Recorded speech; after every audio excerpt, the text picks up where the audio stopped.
నీ గురించి ఎవరో అరే ఏమనుకుంటే ఏమి, ఈ చెవితోటి విన్నదాన్ని ఆ చెవిలోంచి వదిలే. మేఘం సాగుతున్నా కాకులు మూగుతున్నా ఆకాశానికి మలినాలేవి అంటుకోవని చెప్పి పూల పంతి పట్టి నీటి మధ్యలో ఉంచిన తేలుతుందో ఈ పైకే సోదరా. అరే నిన్నే ఎవరో దూరం పెట్టినా నెట్టినా తేలిరారా పూల బంతిలా.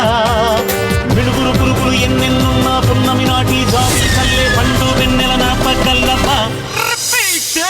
శక్తులన్నీ వచ్చి చేరుకుంటే